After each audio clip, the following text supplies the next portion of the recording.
वंदे मातरम। नमस्कार, जय श्री राम। राहुल गांधी इन दिनों में नित नए और मामले ले लेके आ रहे हैं और पुतिन जी लगभग 5 साल के बाद में वे भारत की यात्रा पर आए। पुतिन स्वयं इस समय कई सारे संघर्षों को झेल रहे हैं। एक तरफ यूक्रेन, दूसरी ओर अमेरिका, तीसरी ओर अपने देश की जनता, चौथी ओर दुनिया के परिप्रेक्ष्य में रूस को आगे ले जा करके और जो 3-4 साल से जो युद्ध चल रहा है यूक्रेन के साथ, उसको सही साबित करना, साथ ही अपने देश की विकास गाथा को भी आगे बढ़ाते रहना बड़ी बात है। लेकिन इस बीच में भी उनका यहाँ पर आना है। पुतिन ऐसे व्यक्ति हैं जो एक इतिहास लिख रहे हैं। इस समय रूस अपना इतिहास लिख रहा है। हम आपको कभी इस बात को भूलना नहीं है कि वे विखंडन से सृजन की तरफ आए हैं। पूरा रूस एक समय कहीं बिखर गया था पूरा, और ये यूक्रेन और इससे मिलते जुलते बहुत सारे छोटे छोटे जो खंड है, जो अब राष्ट्र बन गए हैं, वे कभी सोवियत रूस के ही हिस्से थे, इसलिए उसको सोवियत रूस बोला जाता था। लेकिन उससे ये निकले, कुछ मुस्लिम बस्तियां अधिक हो गई, वो अलग हो गए, कुछ भौगोलिक कारणों से अलग हो गए। तो यूक्रेन भी इसी तरीके से उसका निकला हुआ हिस्सा है। अभी भारत में उनका आना हुआ। अभी S-400 को लेकर के, उसके तकनीक को लेकर के समझौता हो गया। अभी जो हमारा सिंदूर के तहत जो युद्ध हुआ, या कि पाकिस्तान ने युद्ध छेड़ा और जिसका निपटान हमारे द्वारा हुआ, उसमें S-400 मिसाइल ने बहुत बड़ी भूमिका निभाई। और अभी तक तो वो हमारी आयातित थी या खरीदी हुई थी, अब उसकी टेक्नोलॉजी भारत में आ चुकी है। तो S-400 टेक्नोलॉजी, मिसाइल टेक्नोलॉजी, युद्धक तरीके से जो उसका उपयोग होता है, उन सबको मिला करके हम बात वो नहीं कर रहे हैं।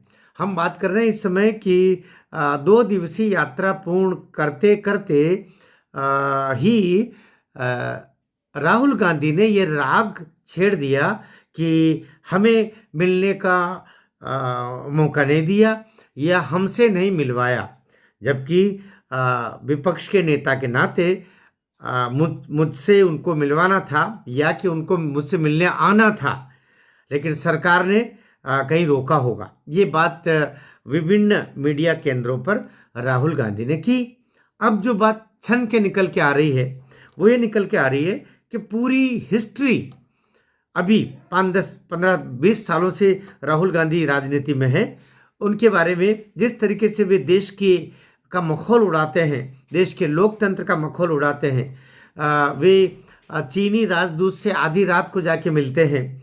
वे अमेरिका जाते हैं तो वहाँ पर भी जो उनके सोरस जी और सैम पित्रोदा जी, और उनसे मिलकर के और नित नए ऐसे बखंडे पैदा करते हैं, जिससे भारत की न केवल नाक नीची होती है, बल्कि भारत की पूरी लोकतांत्रिक प्रक्रिया पर भी वो सवाल उठवाने और उठाने में कोई कोताही नहीं बरतते।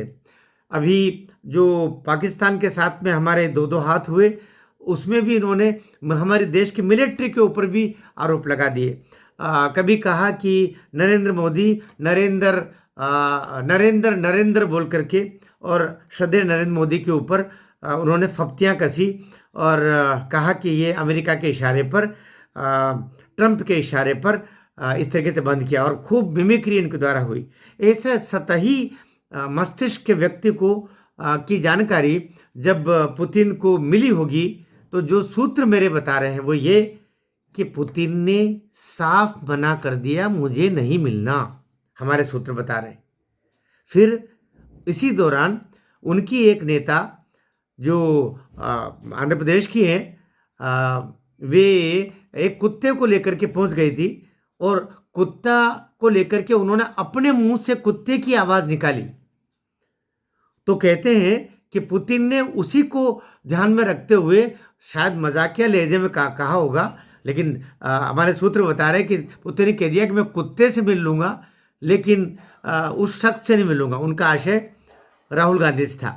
तो ये बहुत बहुत बहुत निचले दर्जे की राजनीति राहुल गांधी के द्वारा हुई, जिससे अब उनसे कोई मिलना पसंद ही नहीं कर रहा, क्योंकि उनसे मिलना मतलब अपने देश में भी उस राजनेता की भद पिट जाएगी कि तुम उससे मिल के आए। तो क्या वो कहते हैं, कुछ लोग पद को सुशोभित कर देते हैं, कुछ लोगों के किसी पद पर पहुंचने से वो पद की महत्ता बढ़ जाती है, लेकिन कुछ लोग किसी बड़े पद पर भी पहुंच जाते हैं तो उस पद की महत्ता ही खत्म हो जाती है, कम हो जाती है, और लोगों की दृष्टि में वो उपहास का पात्र बन जाता है, वो पद भी उस व्यक्ति के कारण से। अभी नेता प्रतिपक्ष के रूप में लोकसभा में दुर्भाग्य से एक ऐसे व्यक्ति को वो प्राप्त हुआ है, चूंकि सोनिया जी का सुकुमार है, राजकुमार है, तो वो किसी योग्यता के बल पे अभी नेता प्रतिपक्ष नहीं, केवल नकली नेहरू, नकली गांधी खानदान के होने के कारण से उसको वहाँ पर माता जी के आशीर्वाद के कारण से बिठाया हुआ है। अब जो पुतिन ने जो कहा कि मैं कुत्ते से मिलना पसंद कर लूँगा लेकिन उस व्यक्ति से नहीं मिलूँगा, ये अपने आप में बहुत बड़ा चांटा है जो पड़ा है। आपको वीडियो कैसा लगा? ठीक लगा हो तो खूब शेयर कीजिएगा, खूब शेयर कीजिएगा। ये वीडियो उन लोगों तक पहुंच जाना चाहिए जो अभी भी उसमें भविष्य का प्रधानमंत्री ढूंढते हैं। भारत माता की जय।